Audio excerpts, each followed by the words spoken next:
Now let us apply KVL in mesh 2. Now mesh 2 is this mesh. Let us start from this particular point and travel towards right. Starting from here, traveling in clockwise direction, which is same as I2, the first voltage drop will be -10 as we go from positive to negative terminal. The next drop is through 2 ohm resistance. Current is I2. The current is flowing downward direction. We are also traveling in the same direction, so it's -2I2. Next, current through 3 ohm resistance, we will define it towards left. It will be -3, and the current will be I2 minus I3 because 3 ohm resistance is being shared by the two meshes, and I2, I3 flowing in opposite direction.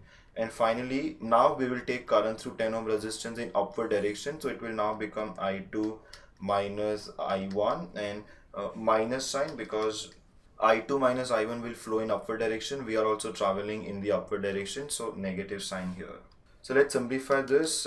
We get I1 term, you can see minus minus plus 10 I1. I2 will be -2 minus 3, that's -5, minus 10 is -15. And I3 will be minus minus plus 3 I3. And this is equal to -10 goes on the other side, becomes +10, and that's my equation number 2.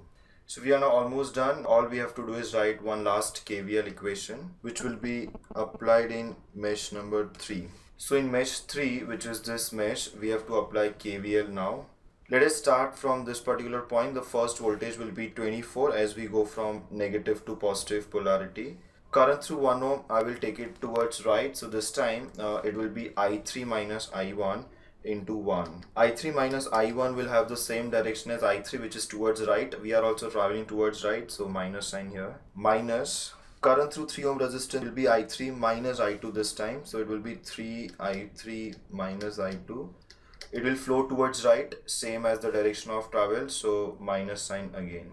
And last drop will be across 4 ohm resistance, traveling towards left. It will be -4 I3. I3 is the only current flowing through this resistance. So once again, let's rearrange the terms. The first term for I1 will become minus minus plus I1. For I2 it will be minus minus plus 3I2. And for I3 it will be -1 minus 3, that's -4, and -4 is -8 I3. And this 24 goes on the other side, becomes -24. That's my equation number 3.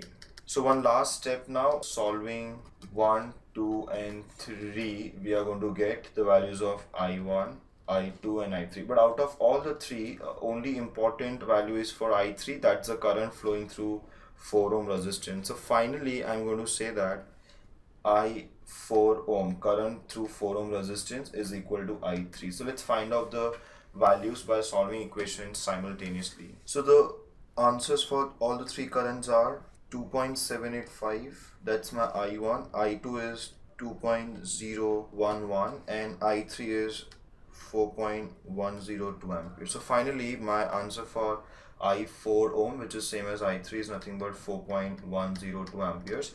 And if I want to mark the direction of the current, it is flowing towards left because that's the direction of I3 through 4 ohm resistance that we have taken. So that's my answer for current flowing through 4 ohm resistance using mesh analysis.